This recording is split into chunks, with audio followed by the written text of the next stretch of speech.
सुबह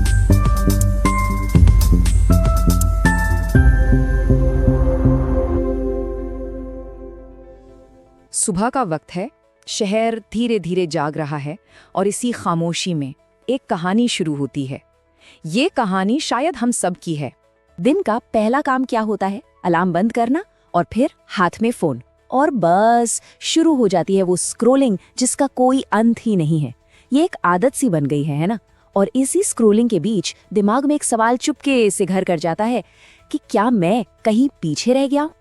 अरे वाह, किसी ने परफेक्ट मॉर्निंग रूटीन शेयर किया है, किसी ने अपनी सफलता की कहानी डाली है, कोई 5 AM क्लब का मेंबर बन गया है। और ये सब देखते देखते अंदर से एक अजीब सी बेचैनी होती है, एक तुलना, एक चिंता कि शायद हम उतना अच्छा नहीं कर रहे हैं। टेबल पर रखी चाय ठंडी हो जाती है, पर दिमाग में चल रही दौड़ और तेज हो जाती है। लेकिन पता है, उस फोन के शोर के बगल में उसी टेबल पर एक किताब भी रखी थी, भगवद गीता। वो ट्रेंड नहीं करती, उसका कोई नोटिफिकेशन नहीं आता, वो बस चुपचाप इंतजार करती है, जैसे कह रही हो जब इस शोर से थक जाओ तो मेरे पास आना। और जब उस किताब को खोला तो सबसे पहले यही श्लोक नजर आया। सच कहूं तो हम सबने इसे इतनी बार सुना है कि इसका जो असली मतलब है, जो इसकी गहराई है, उसे महसूस करना ही भूल गए हैं। तो चलिए आज कोशिश करते हैं इसे सच में समझने की। इस श्लोक को ठीक से समझने के लिए हमें उस पल में वापस जाना होगा जहां ये कहा गया था। सोचिए, महाभारत का युद्ध शुरू होने वाला है। अर्जुन अपने रथ पर खड़ा है और सामने एक विशाल सेना, और उस सेना में कोई दुश्मन नहीं बल्कि अपने ही लोग हैं, अपने गुरु, अपने भाई, अपने रिश्तेदार। ये देखकर अर्जुन के हाथ कांपने लगते हैं, उसका दिल बैठ जाता है। वो कहता है, मैं ये नहीं कर सकता। अगर मैं लड़ा तो भी गलत, नहीं लड़ा तो भी गलत, मैं तो बस हारूंगा। अब जरा एक पल रुककर सोचिए, क्या ये डर सिर्फ अर्जुन का था या ये हम सबकी कहानी है? बस फर्क इतना है कि हमारा युद्ध क्षेत्र बदल गया है। देखिए, अर्जुन के सामने युद्ध का मैदान था, हमारे सामने ऑफिस का प्रेजेंटेशन है या एग्जाम हॉल है। उसके सामने अपने लोग थे, हमारे सामने सोशल मीडिया का दबाव है जहां हर कोई जीतता हुआ दिख रहा है। उसे अपने गुरु का सामना करना था, हमें शायद अपने यूट्यूब डैशबोर्ड का, जहां व्यूज नहीं आ रहे। डर वही है, चिंता वही है, बस मैदान बदल गया है। और यहीं पर कृष्ण की सलाह सिर्फ एक फिलॉसफी नहीं बल्कि एक प्रैक्टिकल टूल बन जाती है। एक ऐसा तरीका जो हमें सिर्फ काम करना नहीं बल्कि शांति से काम करना सिखाता है। तुम्हारा अधिकार सिर्फ कर्म पर है। जानते हैं, इसका ये मतलब बिल्कुल नहीं है कि नतीजों की परवाह ही मत करो। नहीं, इसका मतलब है नतीजों का जो बोझ है, जो चिंता है, वो अपने दिमाग पर मत ला दो, क्योंकि वो बोझ आपके आज के काम को खराब कर देगा। ये एक साइकिल की तरह है ना?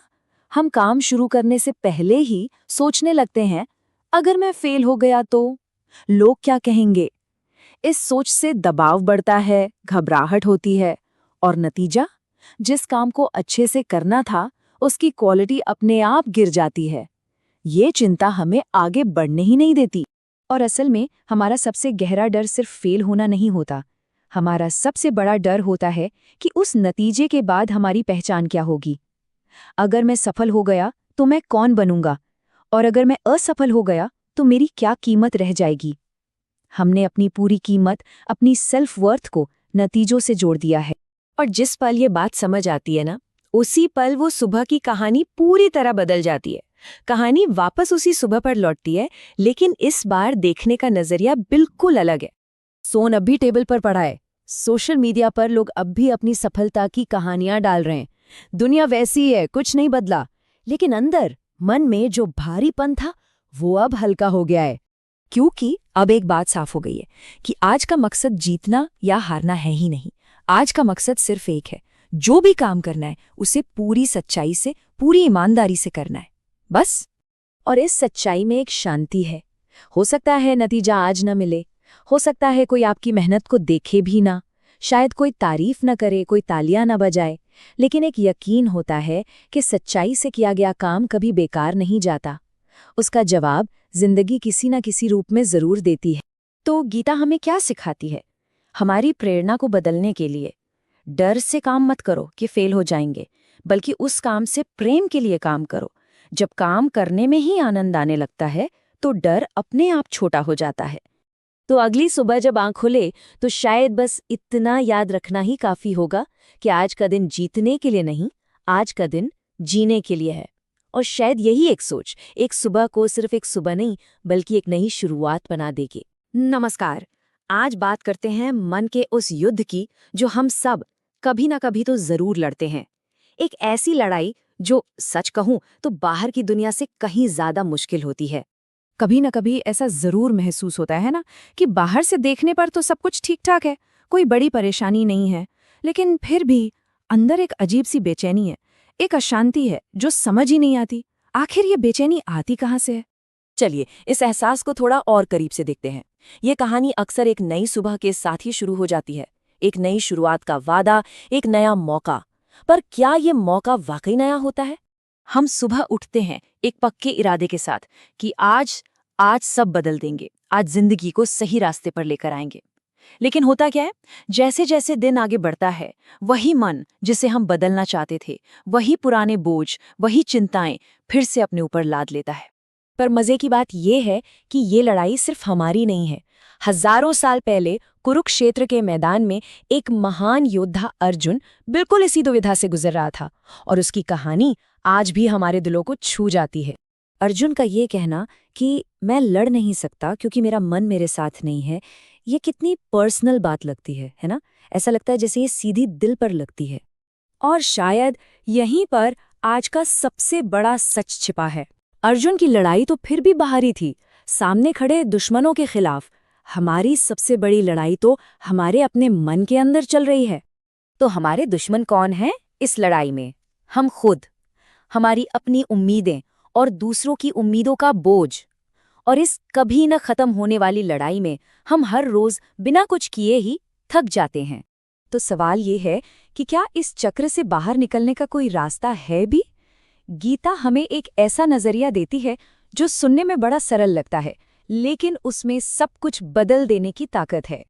जरा इस सवाल पर सोचिए, अगर कोई इंसान और उसका मन दोनों एक ही चीज हैं, तो फिर उसे काबू करने वाला कौन है? ये तो एक पहेली जैसी बात हो गई है ना? और इसका जवाब वही असली चाबी है। और जवाब ये है कि कोई इंसान मन नहीं है, वो उस मन को देखने वाला है, उसका साक्षी है। बस ये एक विचार ही हमें अपने विचारों और भावनाओं के जाल से बाहर निकलने की शक्ति देता है। इस किताब में एक बहुत ही सुंदर क्षण का जिक्र है। जब लेखक ये पढ़ रहा था तो उसके हाथ में जो चाय का कप था वो हल्का सा कांप गया। शायद इसलिए क्योंकि कभी-कभी सच जब सामने आता है तो वो सिर्फ दिमाग पर नहीं, शरीर पर भी असर करता है। तो ठीक है, इस समझ को हम अपनी जिंदगी में लागू कैसे करें? गीता का रास्ता हमारी आम सोच से बिल्कुल उल्टा है। हम अक्सर क्या सोचते हैं कि भाई जब मन शांत होगा, जब सुकून मिलेगा तब कोई काम शुरू करेंगे। लेकिन गीता कहती है नहीं, पहले काम करो, मन अपने आप शांत हो जाएगा। शांति कर्म का नतीजा है, उसकी शर्त नहीं। अर्जुन का उदाहरण इस बात को बिल्कुल साफ कर देता है। उसका मन शांत नहीं था जब उसने अपना धनुष उठाया था, लेकिन जैसे ही उसने अपने कर्तव्य को स्वीकार किया और कर्म में डूब गया, मन ने उसका विरोध करना बंद कर दिया और उसका साथ देने लगा। और देखिए, यही आज के लिए सबसे बड़ी सीख है।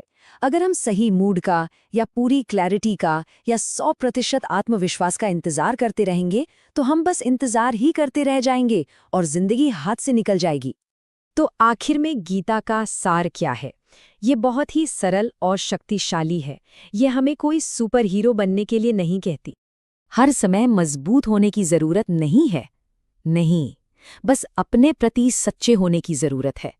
ये मानने की जरूरत है कि हाँ, मन बेचैन है और फिर भी अपना काम करते रहने की जरूरत है। और आखिर में ये खूबसूरत लाइन, काम है बस चलते रहना, रुकना नहीं। जब कोई चलना शुरू करता है तो रास्ता अपने आप ही बनता चला जाता है। पूरा रास्ता देखने की जरूरत नहीं है, बस अगला कदम उठाने की जरूरत है। तो अब ये सवाल हम सबके लिए है। आज इसी बेचैन मन के साथ वो कौन सा एक छोटा सा कदम है जो अपने कर्तव्य की ओर, अपने काम की ओर उठाया जा सकता है? इस पर सोचिएगा।